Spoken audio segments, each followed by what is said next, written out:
we're going to do is given an argument in words, we're going to turn it into a symbolic argument, and then we're going to create a truth table to decide if the argument is valid or if there's a flaw in the logic.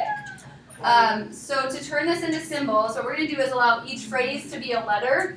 So I'm going to say human is P, and since this is if-then, we use our arrow, and then mortal I'm going to say is Q. Or you could do HM if you want to take it with like the letters in the problem. If that's going to help you kind of keep things straight better, that's fine. That's actually how I did that on my notes paper. I don't know why I did it P and Q now. But you can take whatever letters you want to define a phrase, and then we need to put the appropriate symbol. So since it's if, then we use the arrow. The next line says Aristotle was human, and human I have is P. Then there's a line drawn in the problem, like that's underlined, but it's really like there's a line drawn in the problem. Therefore, we use 3 little dots. Ergo, we could say is therefore as well. And then Aristotle was mortal, I said, is Q. So that would be putting this into symbols. Therefore is represented by 3 dots. So the P was like, so the P then Q is the top line? Yes. And then just the P? What's Yeah. the line From your of the P? It separates what we call our premises, which are givens, from the conclusion that's being drawn in the argument. That makes sense. It gives you the answer. You don't have to figure out the answer. So now we have to decide, is this proper logic though? So to do that, we're going to create our truth tables. So we learned to do that. We need our 2 phrases, and we learned that it goes true, true, false, false, and true, false, true, false. And then we're going to represent our premises. So now since the first one is P then Q, I can really just kind of keep that together because there's nothing different with the P and Q. So I can just refer back to the original columns. This is where the more comfortable you get with truth tables, actually the less kind of columns you have to show. So when we learned these the other day, I would have told you, okay, make a column for P, make a column for the arrow, make a column for Q, and we did everything over again. Since this is just a plain P and a plain Q, we can really just reference back to the first 2 columns. Then I want to make another column for the next premise, which is P, and I do want to do that. I want each premise represented. And then I want to make a column for the conclusion, which is Q.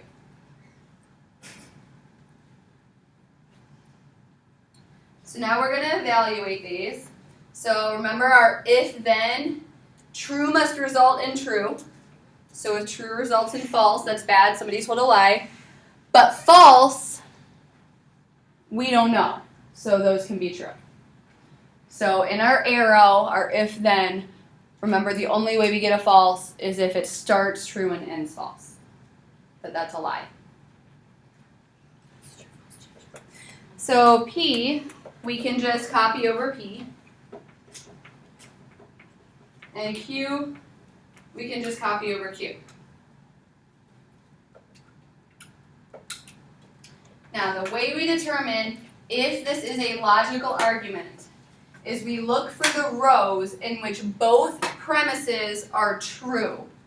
So the premises are the P then Q and the P. So what I have in blue and green are our premises, so we want to look for any rows where both of the premises are true. So that happens in the first row, and it doesn't happen anywhere else. If the conclusion is also true, then the statement is valid. If we have any rows in which both premises are true, but the conclusion does not follow, that's an invalid argument. Is it just coincidence that it's all trues across the top there? Yes. Okay. Yeah, that row could be anywhere in there. We just want to find any rows in which both premises are true. It just happens to be the first one in this one. In which both They are have to true, all be or true. in which all every premises single are row? true. Just the premises, so the blue and the green. But you just box the whole thing to show that's the row. That's the row that we're focusing on. Yep, and there can be more than one row where that happens as well, and then we would need to consider all rows in which the premises are true and see if the conclusion is also true. Right. So for the next one, I decided to be a little bit more symbolic with what we chose to state this. You can always just use P's and Q's if you want. Okay, that's totally fine. You can always use really whatever letters you want. So I said 3 then T, like 3 sides then triangle.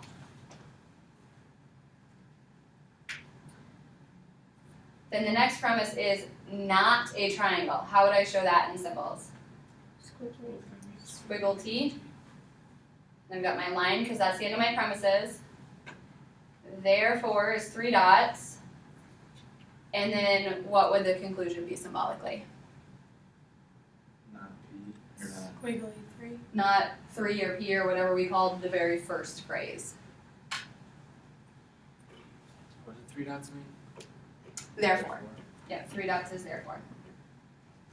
So our truth table in this, I need my 2 phrases.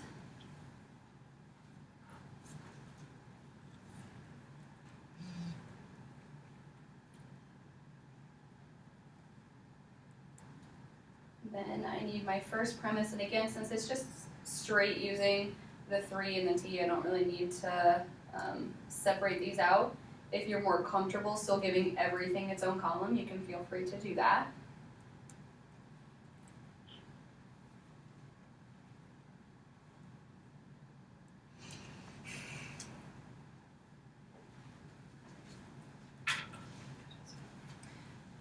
So for 3 then T, again for the if then, true must result in true, so true resulting in false is a bad thing. False, we don't know, so those can still be true. Not T takes a T column and switches it all.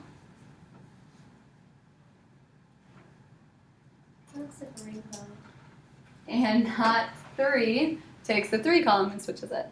I like colorful truth tables. Then what we need to look for is any rows in which the blue and the green, because those were the premises. It doesn't matter about the original purple, that's just the table setup.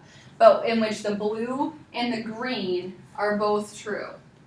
So that happens in the very last row of this table. But how will we know, like, because we don't have colors? Whatever your premises are. So you can look back to where you set up your argument and symbols, and it's whatever the answer to the first line, answer to the second line. That's what you're looking for, where both of those are true. That's the only row that this happens in, and the conclusion was also true, which means that this argument is valid.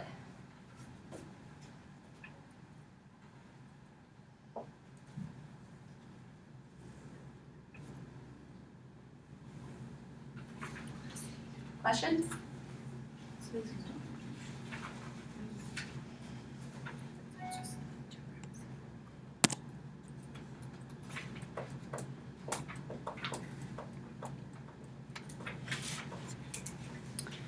All right, so for the next one, if it rains, then the game will not be played. Then the next sentence should have a next line when we set this up in symbols. So the next line is, it is not raining. And say, therefore, the game will be played. So that'd be P.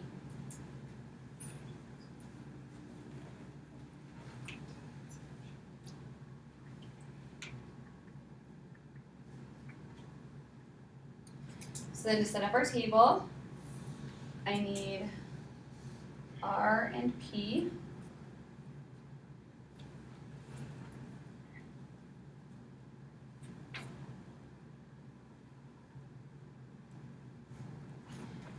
Now, since the first sentence has the if then, but it also has a not in it, I would actually separate this one out for myself. You don't have to, but for me, seeing more is usually helpful. So I would do R gets its own, then not P. Then my second premise is not R. And my conclusion is P.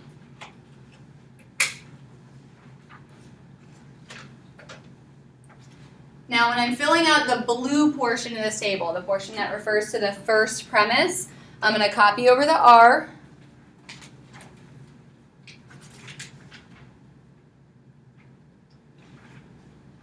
Figure out what not P is, so switch around the P's. And then do the if-then.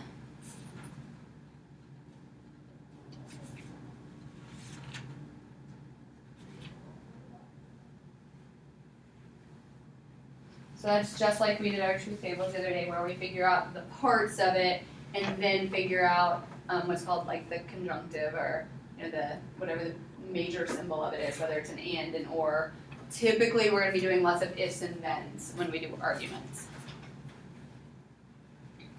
Then the green column is not R.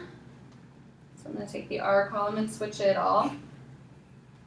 And then the conclusion is just P, so I'm just going to rewrite the P column. Now, what we're concerned about in this one, for figuring out which rows we care about. We care about the row where the first premise is true. That means the arrow. We care about where the blue arrow is true. We care about where the green premise is true. So we want to find any rows in which both of those things are true, and that is only the last row. What if there's more than one? That's fine. Then we care about all of them. We care about each and every row where the premises are true. Isn't there more than one on that one? Yeah. The one right above Yes, it. and the one right above it. Thank you. Yes. So, if you write out the different columns, like the R arrow, Mm-hmm. then you look at the arrow, you look at Yes, symbol the of final part that we figured out for that premise. So just whatever that final conjoining symbol is, whether it's an and or an or, typically it will be an arrow. Arguments are usually a sentence. So for the first row that I boxed in there, both premises are true and the conclusion is true, so that's good. But for the last one, both premises are true and the conclusion is false. So that causes a problem. And that means that this argument is invalid. Right? And we can think about this like in words. So what this says, if it rains, the game will not be played. It's raining, so the game will not be played. It doesn't, or it says it's not raining, so the game will not be played then. There could be other reasons, right? So this just tells us about one specific case. If it rains, we're not going to play the game. But also maybe, like, if the coach gets in a car accident on the way to the game, then the game wouldn't be played either. Or if the bus breaks down and our team can't get there, we might have to forfeit that game. Or, I mean, there's lots of other reasons why maybe the game wouldn't be played. So that's why this is an invalid argument. It could work out that way. But there's other things that could get in the way of the game being played. So just because it's not raining doesn't mean definitely the game will end up being played. Down at the bottom are some valid arguments and some invalid arguments that come up a lot. Okay, so study these, learn their names.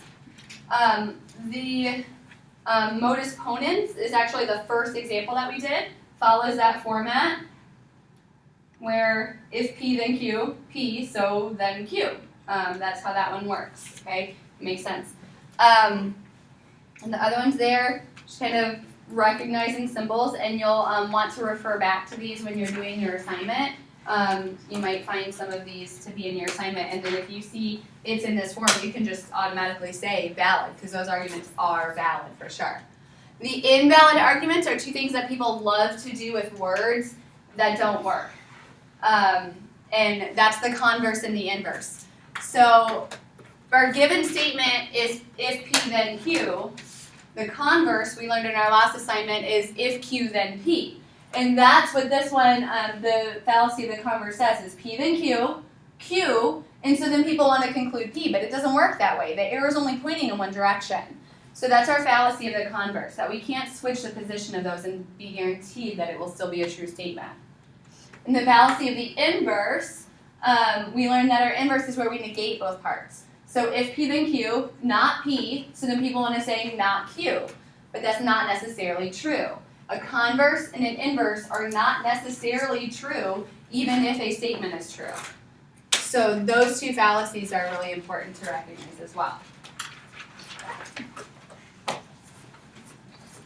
We're going to do the next couple off the top of the page, off the top of the next page, to still complete out today's assignment here. Determine if the following argument is valid. So, I'm going to put this in symbols. So, a movie was directed by Spielberg, then I want to see it. So I said Spielberg, want. If Spielberg, then I want to see it. The production costs must exceed $50 million, or I don't want to see it. So it says cost is going to be C, or, remember, or we use the V. I don't want to see it would be not W, because W is want to see it. The movie's production costs were less than $50 million, which would be not C. Since C is exceed $50 million, if it's less than that, then that would be not C. And then I kind of ran out of room for my therefore. The movie was not directed by Spielberg. Now, it does not say use truth tables on this. So that means what we should be able to do is look at those arguments that are at the bottom of the front page and look for either things in here that are valid or invalid. So the first thing we're going to do is take the bottom two rows of this, the C or not W, not C, and that is similar to the disjunctive.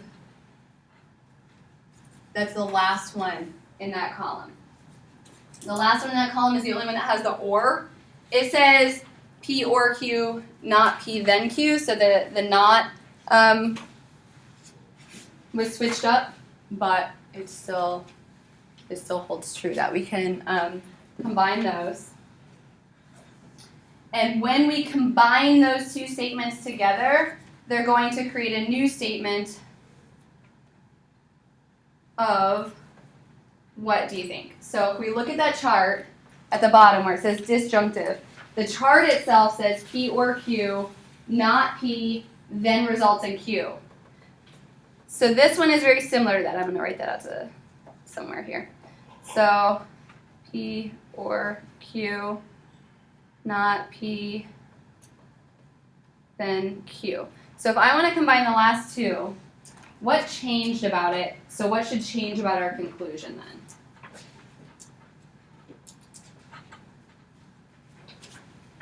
So I've got C or not W, not C.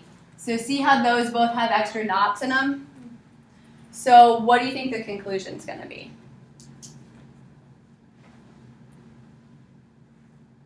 The knots cancel out.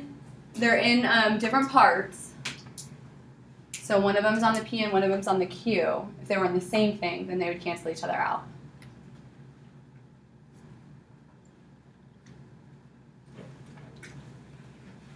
See, our or row has an extra knot, right? But the second row already was not, and it still is not. So there's really only one extra knot, right? So what do you think the conclusion is going to be then? Not Q. Not Q, or using our letters from our problem, which letter would that be?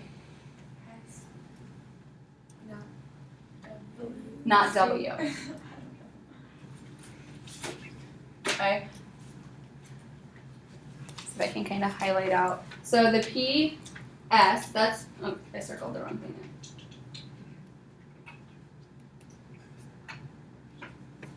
So P, C, that was fine. But then Q became a not. This still was a not, so that's fine. So the thing that changed should remain changed in our answer. So Q was Q. We want a not W then as our conclusion. So I'm going to kind of line up what's the same and what's different about them. So putting those two statements together gives us an answer of not W. Would it be easier if we just write, instead of S and W, if we just write P and Q? So then You P can. and C. As long as you can keep track of what all your P's and Q's are. So like if you wanted to go through the problem and change where it gives the S in parentheses, if you wanted to change that to a P, that's fine. And then I'm going to copy over that last conclusion from the original. Then we want to look at what we have now and see, does it line up with anything in that chart from the page before. So it's an if-then one. So we're going to want to look at our if-then statements. And the second line has a not in it, and the conclusion has a not in it. So does it line up with any of them? What is town? Yes, it lines up with the one that says Tollens. Perfectly lines up with it. Because it's P then Q, not P. Perfectly lines up with it. Where do you And see it says that is a valid argument, so that means this argument is valid. It's a modus tollens from the second column.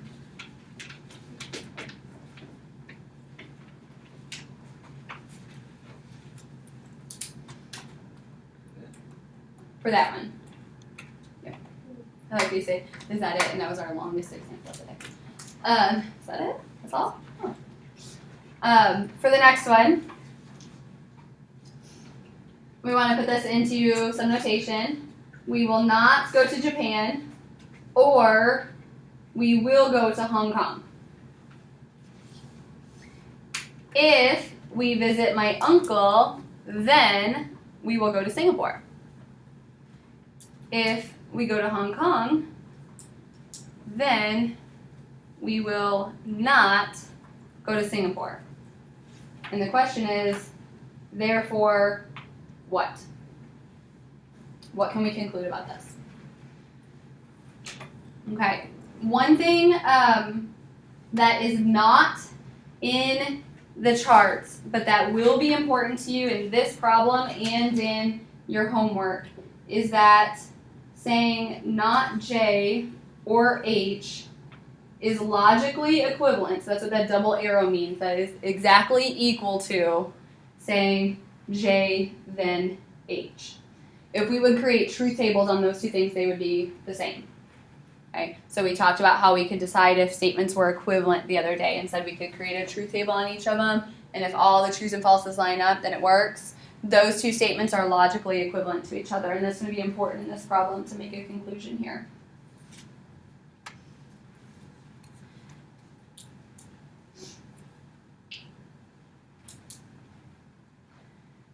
So the first thing I'm going to do on this is change that first sentence to being what I said is this logically equivalent thing.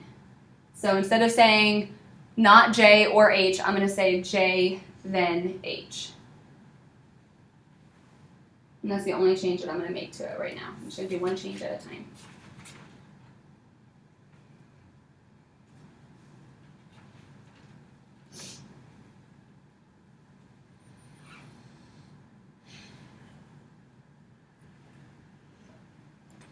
Okay, now with all these arrows, it'd be really helpful if we could get things to like line up nicely.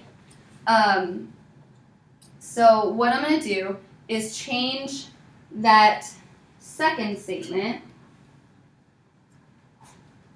to its contrapositive. Because contrapositives, we learned, are always going to be true if a statement is true. What did a contrapositive do?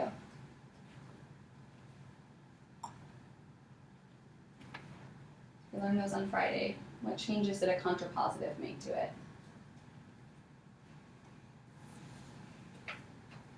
Like flipped it around And it's opposite. Flipped it around and made everything opposite. So the contrapositive then of the second statement would be not S, then not U.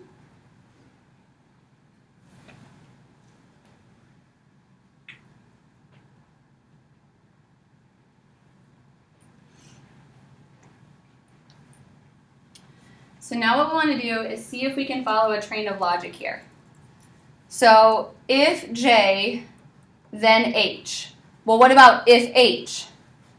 The last statement says if H, then not S. Well, what about if not S? If not S, then not U. So I was able to connect myself from J to U following all the directional arrows. I didn't go backwards anywhere. I went from J to H, from H to not S, from not S to not U. So I can combine all that information together using something in geometry that we call transitive to say J, then not U. So a conclusion we could draw from what this person has to say about their vacation is that if they go to Japan, then they're not going to visit their uncle. But that's not going to fit into their trip. I don't know if this is just me, but you lost me. Where? I don't know where. Just Okay. So I think the maybe moment this of being last lost thing is the best place to ask the question. Basically what you just did. Like The green? yeah, I have no idea what you just did. Okay, so in the green, what I did was, since all of these are now directional arrows, I don't have any ors, I don't have any ands, they're all directional arrows. I want to see if I can line them all up so that they follow one after the other. So I started with J, since there's only one J in any of these. So some of the letters are repeated, but J just happens once. So I started with J, and it says J, then H. And I said, well, what about H? So The last one says H, then not S. So do you just get rid of the ones that there's duplicates of?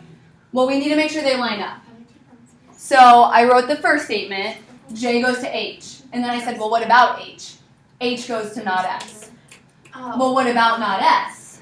Not S goes to U. And now I've used all my information, Oh, okay. so I can just ignore all the middle of that statement and say J must go to U. So we're just lining them all up so that the arrows point in the right direction. Wait, why JDU not JD not? Oh, thank you. It should be a not U. Because in here it was a not U. So, yes, not U. I wrote it right here. It's my not. Thank you. So is that the answer then? Yeah, so our conclusion then, because it says what conclusion could we draw? Our conclusion would be if we go to Japan, then we won't visit our uncle. Okay. Alright, so that's the end for today. The other stuff is for tomorrow. This is a harder lesson of the arguments. So a lot of times they start with an easier lesson and then get harder. This is actually the harder argument lesson. Tomorrow's argument lesson is easier.